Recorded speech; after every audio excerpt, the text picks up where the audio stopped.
Good afternoon. It's another beautiful day here in Nairobi. We are coming to you live from our KTN studios on Mombasa Road. My name is Edith Kimani. Welcome to Newsdesk. This afternoon, we have quite a bit prepared for you. Let's have a look at some of the top stories.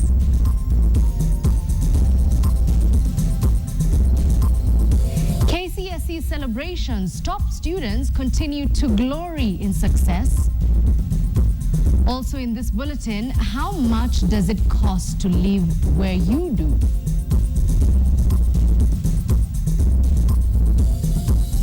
And also health-conscious Kenyans to now enjoy variety with new entrant in beverage market.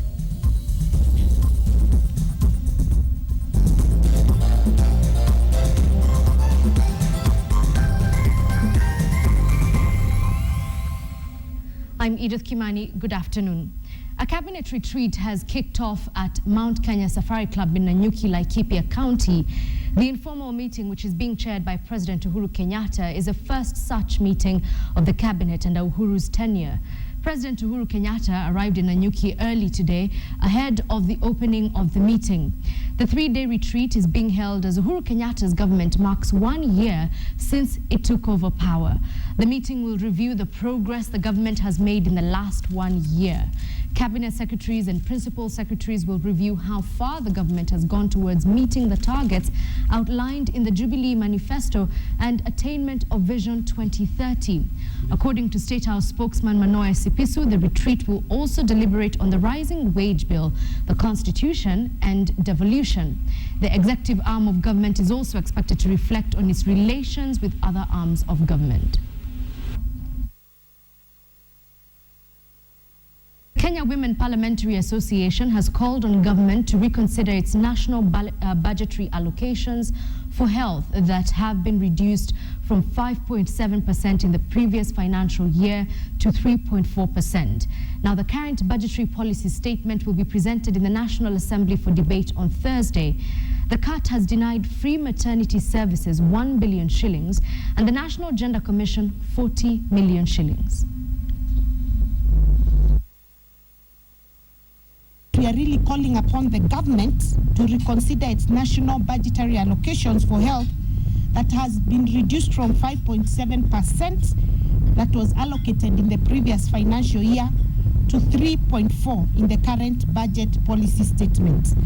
Free maternity services across the country has also been denied 1 billion, and we think that would definitely have a negative effect on the delivery of that free service. We are calling upon all our male colleagues in the both houses to support our call. Our issue is critical.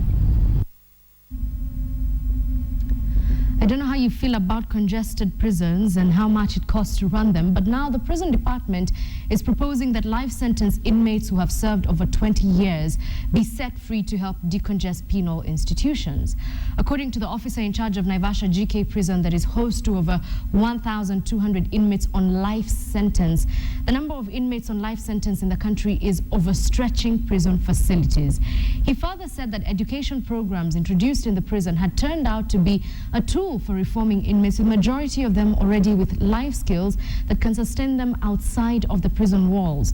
The management of the Naivasha GK prison urged officials from the county government of Nakuru who toured the facility to assist construct a baby care center to cater for inmates who have children in the facility.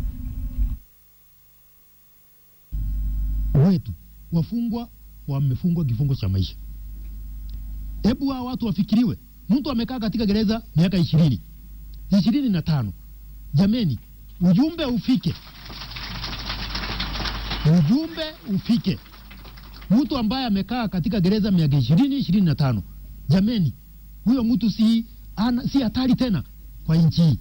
Amekuwa mtu amepitwa na wakati. Technology nini? Hata bunduki alitumia, kama alikutumia bunduki zamani, zimekuja zingine ambazo hata hawezi jua ni nini. So watu, jameni, jambo lifike. Ndugu zetu wamechoka, wamekaa. Wacha wapewe nafasi, wahudumie.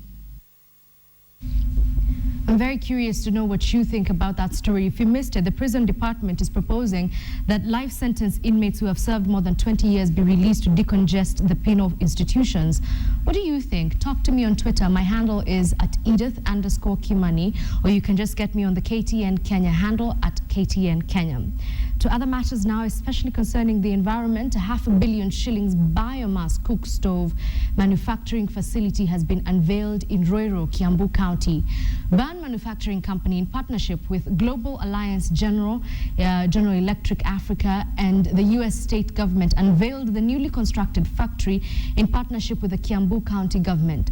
The newly constructed factory is the first modern cook stove manufacturing facility to be unveiled in East Africa and aims to produce 3.7 million super fuel efficient wood and charcoal cook stoves in the next 10 years.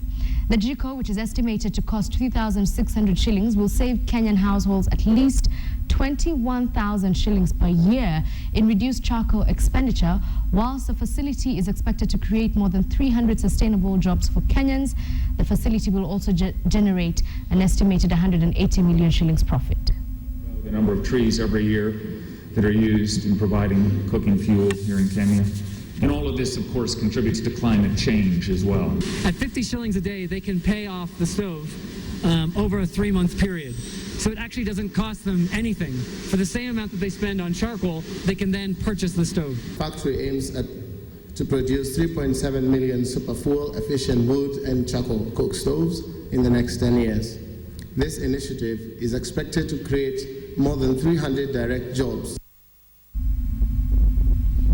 Now, as the whole world continues to marvel at the strides and successes of Lupita Nyong'o, back at home, a group of people who walked with her in her journey to stardom are an even happier lot.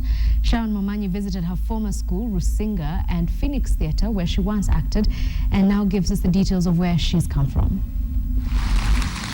And the Oscar goes to Lupita Nyong'o. It was a defining moment, one where history was made. Lupita Nyong'o bagging the Best Supporting Actress award at the 86th Oscars. It has been the joy of my life.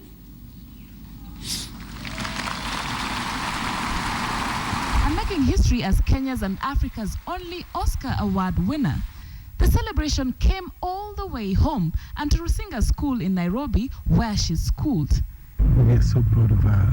In fact, I recall the days when late Mutegi Njino, the drama teacher, did a play with Mr. Falkland, and we actually staged a play at the French Cultural Center, and she did a fantastic job. Extremely happy for her. I'm so proud that she came from Rusinga, and I think that she's a great inspiration, and she has motivated me so much. It inspires me because I'm in the same school as she was, so basically the same opportunities that she's had are offered to me.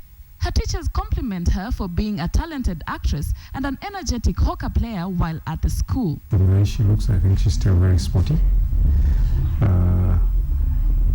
Very bubbly, okay? A girl who got out of her way to speak her mind. Her father, Senator Anyang' Nyong'o, states the importance of parents nurturing their children's talents and allowing them to follow their dreams. Her parents will give her full support in her career, which she has been nurturing for a long time. And we do hope that she keeps on climbing that tree of success to the top. Through hard work, determination, and humility. How to rise to this world glory for us is a vindication of what we do with our young ones. At the age of 14, Lupita made her professional acting debut playing Juliet in Romeo and Juliet, a production by the Nairobi-based Phoenix Players. The current managing director at the theatre, David Opondoe, worked with Lupita and is full of praise for her discipline as an actress. She was taking instructions as they came, and she did her homework. She never came. She used to ask a lot of questions, which made her understand more what she was supposed to be doing on stage and in the theatre. When I look down at this golden statue, may it remind me and every little child that no matter where you're from, your dreams are valid.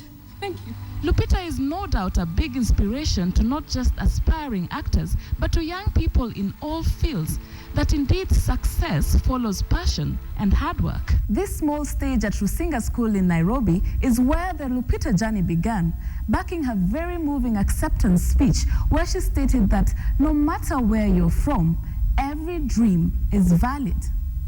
Sharon Omanyi, KTN.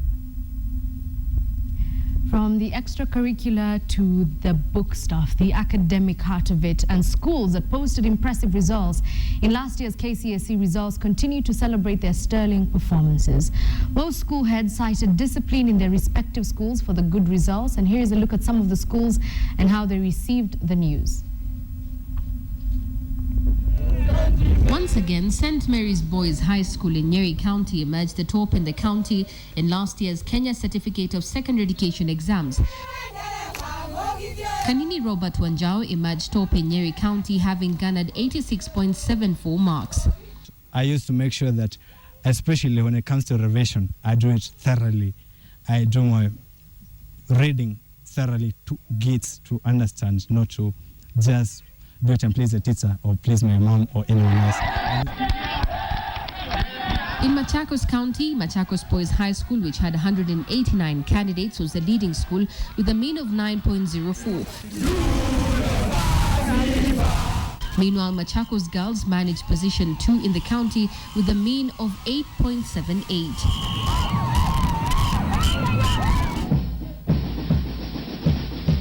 There was a lot of celebration in Murang'a County after Pioneer Academy produced the best student in the county.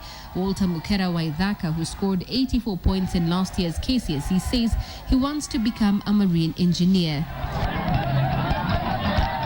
In Bomet, the Green Stadium was turned into a carnival ground as several secondary schools from the county, which posted good performance, thronged the ground to celebrate their results. The 5 top schools tried to outshine one another in celebrating the results through song and dance. Watoto wetu wamefanya vizuri kwa mtihani, na sisi kama kaunti ya Bomet, uongozi wote, viongozi wote, pamoja na watoto, wanafunzi, akina mama, akina baba, pamoja na wazazi, tunafurahia kazi ambayo imeonekana leo.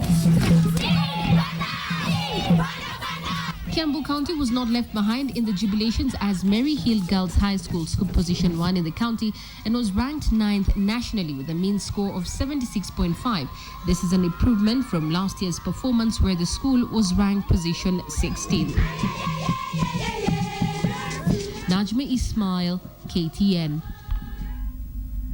Let me now take a look at some of your responses. Remember, we were talking about the proposal by inmate officials, or rather by prison officials, that inmates who have spent more than 20 years in prison serving life sentences should be released to ease congestion.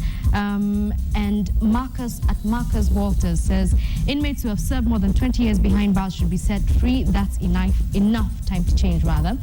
And Alex Wasabie says that's the same as doing away with life sentences, even the worst crimes of them all. He goes ahead to cite murder and such have a maximum of 20 years. I appreciate your comments, to keep them coming. We take a short commercial break. When we come back, I'll tell you about the most expensive cities in the world. You don't want to miss out on that. Stay tuned.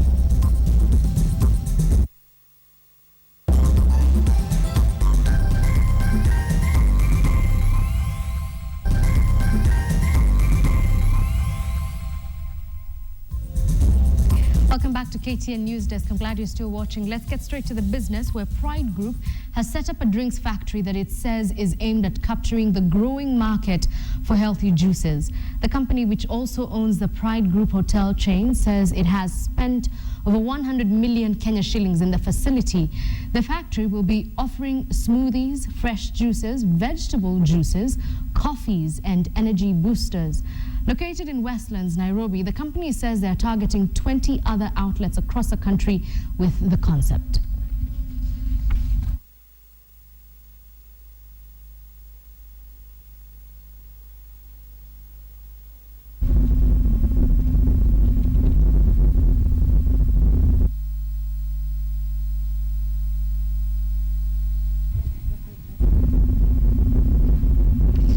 time to wind up this edition of KTN Newsdesk. Remember, you can get us and all these stories that you've watched and many more by logging on to www.standardmedia.co.ke. A look now at our Did You Know fact of the day. There are 3 of them. I feel like it's Christmas.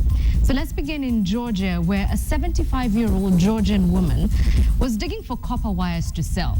Then she accidentally sliced a fiber optic cable with her shovel, and what that did was leave an entire country of Armenia without internet for 12 hours. So well done to the 75-year-old Georgian woman. The second Did You Know fact, a Mexican man was accidentally killed, rather. He was not accidentally killed. A Mexican man accidentally killed his cousin because he was intoxicated. And then the courts decided they're going to give him the exact same punishment. So they sentenced him to death by burying him alive with the same cousin whom he had killed. Talk about brutal punishments. And finally, we take you to America, where in 1939, a famous magazine known as the New York Times predicted that the television would fail because apparently the average American family would not have enough time to sit around watching it. All I can say to that is, ha! My name is Edith Kimani. Good afternoon. Let's see you again later at 9 p.m.